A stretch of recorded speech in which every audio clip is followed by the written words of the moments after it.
Bonjour à tous et bienvenue dans votre guidance sur le chemin spirituel que nous allons aborder avec le Light Seers Tarot que vous voyez là.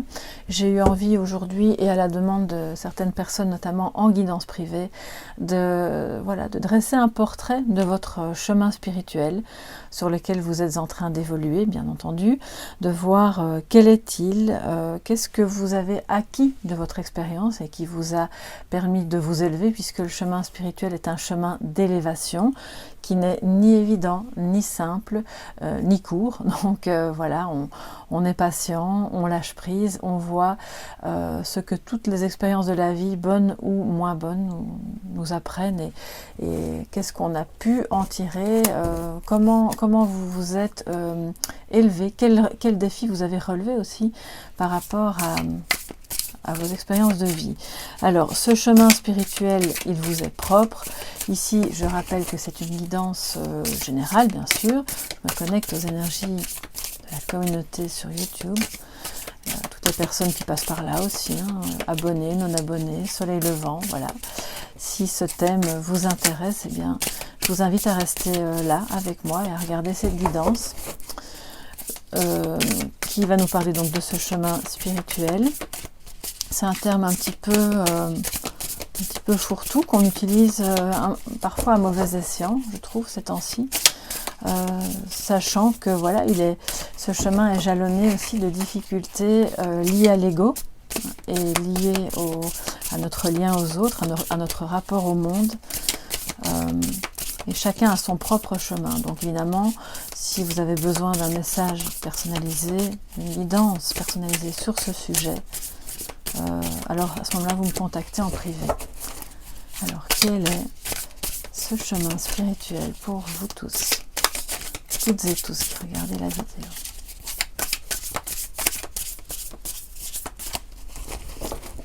Voilà.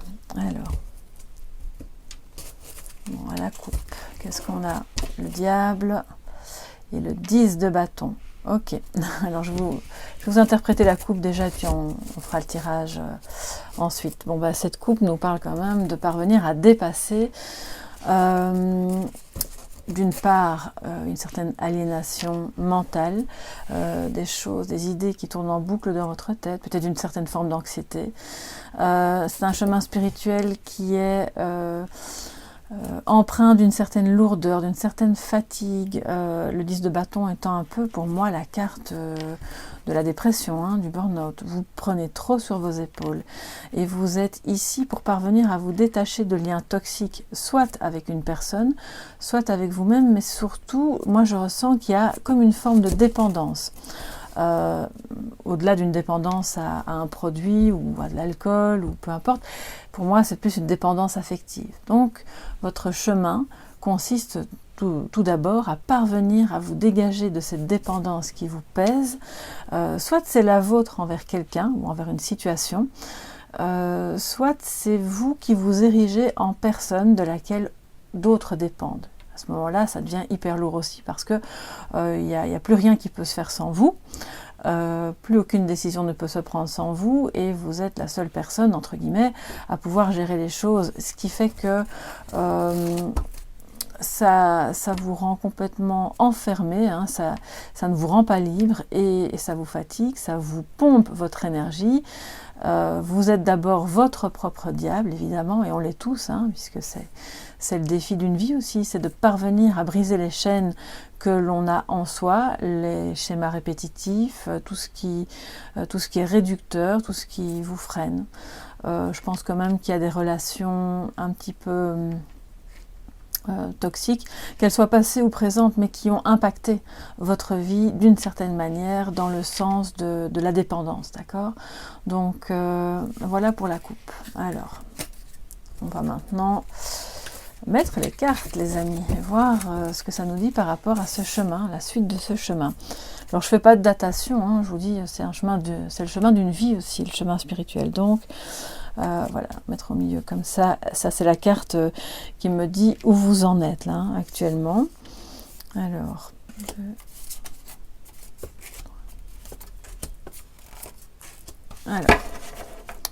je vais faire un petit peu de place, voilà. Alors, où en êtes-vous? Je vous expliquerai toutes les cartes au fur et à mesure qu'on les retournera. Où en êtes-vous? Nous avons le 5 d'épée. Alors, je vous la montre de plus près, j'espère que vous la voyez bien. Vous voyez, c'est quand même pas, comme je vous le disais, c'est pas un chemin facile, d'accord? Avec le diable, ça parlait aussi de tension, bien sûr, de disputes, de choses qui se mettent sur votre chemin pour vous apprendre à réagir autrement. Sachant qu'avec le 5 d'épée, ça vient bien redire qu'il y a des conflits, des désaccords qui peuvent être aussi intérieurs à vous-même. Hein. C'est pas forcément avec quelqu'un d'autre, mais bon, en général, c'est quand même le cas. Ça vous prend la tête, vraiment littéralement. Ça a pu vous prendre la tête. C'est comme si vous alliez gagner quelque chose, une bataille, une victoire, voilà, contre quelqu'un, contre quelque chose, mais de manière un peu vaine, voilà.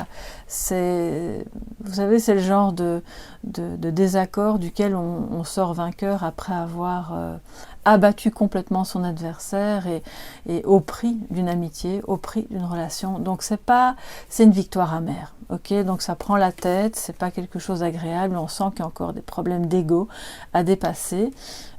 Et desquels, je pense, vous êtes conscient. Donc, on va un petit peu voir maintenant, avec cette carte-ci, ce qu'est l'illusion. Alors, l'illusion, on a le 7 de bâton. Parce que dans tous les conflits, qu'ils soient intérieurs à vous-même, psychologiques, émotionnels, ou qu'ils soient réellement avec quelqu'un de votre entourage, soit dit en passant, qu'il soit vivant ou mort. Hein. Vous pouvez toujours être en conflit intérieur avec quelqu'un qui n'est plus de ce monde et que ça continue de vous affecter, de vous impacter négativement. L'illusion dans cette histoire a dépassé, puisque le chemin spirituel ouvre la voie de tout ce qui est illusoire pour que vous puissiez en prendre conscience et le dépasser et revenir à, entre guillemets, sortir de la matrice pour revenir à votre réalité. Alors ce 7 de bâton, il va nous parler de défis, d'accord? Vous avez l'impression qu'il y a un défi, comme si vous deviez être endurant, que tout ça c'est pas facile à avoir, que c'est pas facile à atteindre, il va falloir se montrer déterminé, coûte que coûte jusqu'à la fin. Or, quelque part, oui, certes, le chemin n'est pas facile, il y a des embûches, il y a des défis, mais ça peut vous fatiguer. Et on avait... bon, on l'a plus là, évidemment, parce que j'ai refermé la coupe. On avait donc le 10 de bâton qui nous parlait quand même du fait de trop porter. Il y a un fardeau, là. Donc, quand on sort de l'illusion que tout est compliqué, qu'il y a un défi, qu'on doit se montrer déterminé et que, au départ, c'est pas une mauvaise carte, hein, c'est pas ça, mais comme c'est l'illusion, ça veut nous dire que vous pouvez revenir à votre réalité qui est ici et maintenant. Tout est juste en fait. Alors peut-être que votre défi, ça va être de parvenir à vous détacher des liens que vous avez envers quelqu'un et que ces liens ne sont pas bons, ça vous impacte, ça vous pèse, ça vous déprime aussi, on l'a vu. Mais ce n'est pas insurmontable. Quelque part, il y a beaucoup de schémas de pensée qu'on a qui sont des illusions, d'accord? Donc à partir du moment où vous décidez de briser les liens, vous décidez et vous le faites. Vous le faites d'abord intérieurement et puis ensuite les choses vont se mettre de manière tout à fait naturelle. Donc ce défi n'en est pas un, c'est juste une vue de l'esprit, d'accord? Alors, ce qui est, ça c'était illusoire, maintenant quelle est votre force? Alors, on a le roi de bâton. On a quand même beaucoup de bâtons. Il y a du feu. Hein, et avec le diable, ça vient aussi nous reconfirmer qu'on est dans quelque chose de plus pulsionnel, de plus passionnel, de passionnant aussi, bien sûr. Et votre force avec le roi de bâton, c'est génial. On a le lion à l'arrière. Donc, ça me dit, moi, que sur ce chemin, vous avez comme ressource, vraiment comme force authentique, c'est comme cette puissance, parce qu'avec le lion, on est dans la puissance pour entreprendre, pour commencer, pour faire les choses. Donc, c'est l'illusion de « Ouh là là, ça va me demander beaucoup de courage, je vais devoir rester concentré, et les jours où j'y arrive pas, j'ai l'impression que du coup, j'y arriverai jamais. » Mais non, non. Ça, c'est une illusion. Parce qu'au fond de vous, vous avez cette flamme, vous avez cette... le lion est aussi le symbole de la capacité à s'exprimer de manière authentique, avec force, mais bienveillance aussi. Hein. Vous n'êtes pas là pour agresser. Donc, dans ce roi de bâton, on sent vraiment cette inspiration, cette force, cette authenticité pour aller de l'avant, pour continuer, pour suivre ce chemin, quel qu'il soit. Et peut-être que votre chemin à vous, tout simplement, entre guillemets, consiste à parvenir à être autonome, authentique et à vous détacher des masques. Faites tomber les masques. Alors certes, c'est un travail de tous les instants. C'est pas quelque chose d'acquis une bonne fois pour toutes, hein, parce que selon les situations, selon les peurs, selon les personnes, vous allez porter plus ou moins votre masque, vos masques. C'est aussi l'idée de parvenir à identifier les masques chez les autres, pour moins se prendre la tête, pour être moins en conflit. Et donc vous allez être authentique, vous allez être... c'est votre force, hein. Vous êtes le roi de bâton. Vous pouvez de manière sûre et c'est très puissant, hein, aller sur le chemin de la vérité. C'est aussi de dire, bon bah lui, il n'a pas envie de s'encombrer de considérations hypocrites. Il n'a pas non plus, excusez-moi, j'ai mon micro qui bouge, il n'a pas non plus envie de s'entourer de gens qui sont faux. Il ne va pas perdre son temps, il va dire les choses gentiment, mais quand il aura un projet, quand il aura une idée, une envie, un besoin, voilà, il va l'exprimer, il va y aller. Et il n'y aura pas de faux semblants. Donc le chemin spirituel, ça passe par là aussi, on quitte les faux semblants. Alors, maintenant, j'ai envie d'un petit peu voir avec cette carte-ci ce que vous avez déjà acquis le long de votre chemin jusqu'ici, du travail peut-être que vous avez déjà fait sur vous-même. Nous avons le 3 d'épée. Ok, d'accord, donc il y a eu des peines de cœur, il y a eu là, quand même, on voit ce cœur brisé, hein, je pense que votre cœur a saigné, non seulement en amour, mais aussi probablement dans des relations familiales, dans des liens peut-être amicaux qui se sont pas passés comme vous l'auriez imaginé. Le 3 d'épée, c'est... Oui, il y a quand même une solitude, hein, qui a été nécessaire. Vous avez appris que ces blessures émotionnelles, ces blessures du passé, ces peines de cœur, quelles qu'elles soient, avaient leur sens. Elles étaient là, elles se sont produites, voilà, dans votre vie, pour vous apprendre quelque chose et pour vous apprendre à avancer probablement avec plus d'authenticité, plus de sécurité, plus de puissance, la puissance du lion, sans vous laisser abattre. C'était des épreuves, c'était des tests, aussi durs soient-ils, hein, parce que ça peut être une rupture, ça peut être un abandon, un rejet, ça peut être... on ne comprend pas ce qui se passe, on n'est plus en contact, on doit renoncer à quelque chose qui était vraiment important là. Et ce 3 d'épée montre que c'est finalement quelque part par le mental que vous parvenez, que vous avez appris à triompher de tout ce qui vous faisait vraiment du mal, de tout ce qui vous rendait malheureux. Alors, je ne dis pas que le mental est maître, loin de là, puisqu'on l'a vu. Ce chemin spirituel passe par un détachement de ce mental aliénant, mais vous avez aussi compris qu'en étant trop dans le mental, ça pouvait générer vraiment un éloignement de la voie du cœur. D'accord ? Donc, quelque part, c'était une expérience pour parvenir à trouver cet équilibre entre, oui, il y a le mental, l'intellect, la conscience intellectuelle qui vous guide dans les moments où vous auriez tendance à être trop dans l'émotion, trop dans l'aveuglement et donc dans la dépendance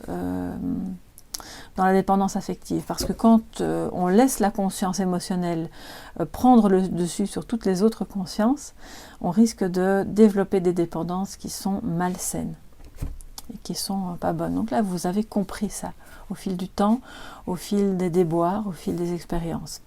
Je pense qu'il y a quand même encore des blessures qui sont là et qui demandent à être soignées pour sortir du conflit, pour sortir des peines de cœur qui finalement se transforment en lutte d'ego, d'accord? Alors la dernière carte, elle, va nous montrer ce que cette vie, votre vie, va vous amener réellement à comprendre globalement. Et nous avons la reine de bâton. Waouh, les amis, il y a plein de bâtons, j'adore. C'est vraiment, c'est la passion, vous êtes animés, c'est le feu de la vie.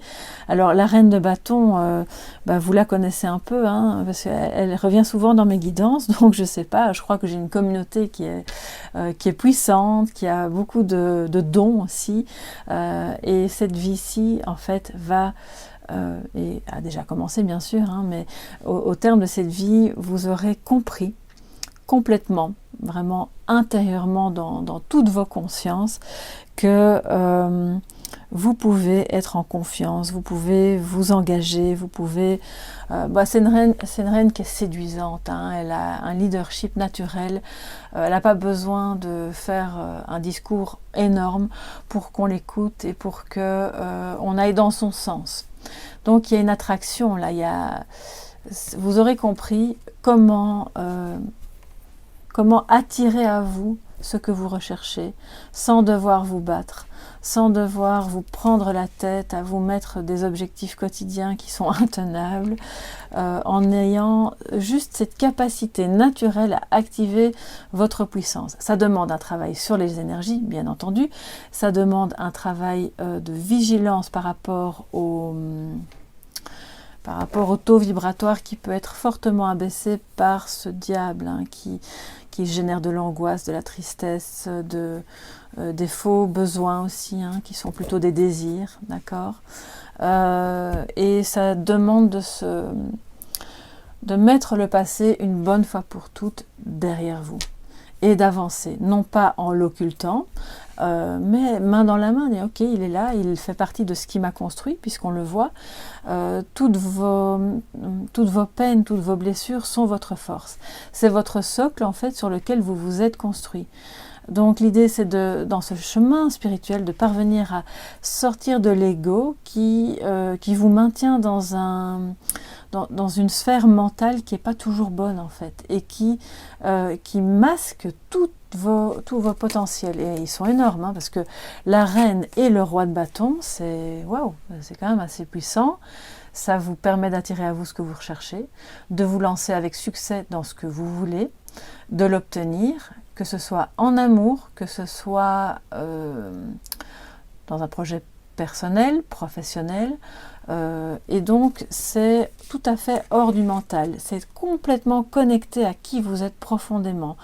Donc je pense qu'il y a un travail vibratoire à faire, hein, énergétique, pour pouvoir aller chercher cette reine et ce roi, et qui, alors c'est magnifique parce qu'ils forment un couple à eux deux, le yin, le yang, ils sont ensemble, unis, donc votre chemin spirituel, c'est la complétude. Voilà, c'est de parvenir à vous unir en acceptant les blessures du passé, en ne cogitant pas, en ne pédalant pas dans ce mental, et en vous retirant gentiment, gentiment des liens qui sont toxiques, qu'ils soient humains ou qu'ils soient en vous, hein. Voilà, ça c'est votre chemin, en tout cas c'est un aperçu de ce chemin. Et pour clôturer cette guidance, j'ai envie de vous prendre un message de sagesse, comme on le fait souvent. Alors quel oracle je vais prendre? Voilà, on va prendre le voyageur sacré, puisque le chemin spirituel est un voyage. Et on va voir ce que ça nous dit pour vous par rapport à ce chemin, par rapport à là où vous en êtes maintenant et là vers où vous allez. Un message de sagesse pour vous tous. Et regardez cette guidance du chemin spirituel.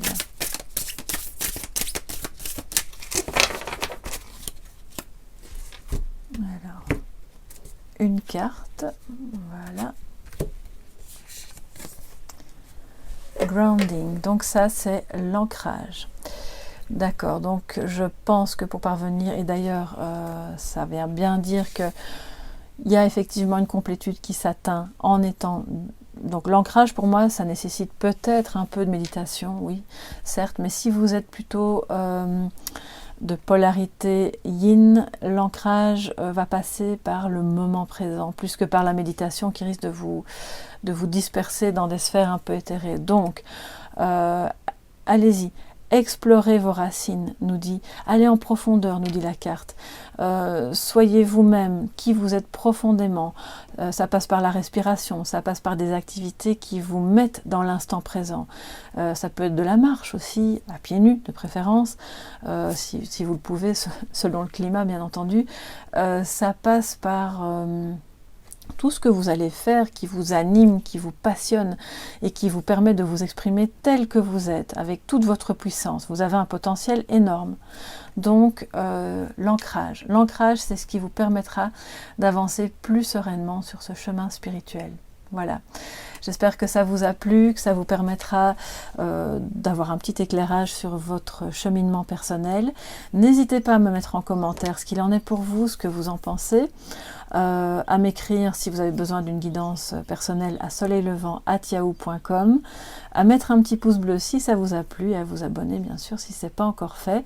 Et puis d'ici à la prochaine guidance, je vous souhaite plein de bonnes choses, je vous fais de gros bisous et prenez bien soin de vous. Bye bye.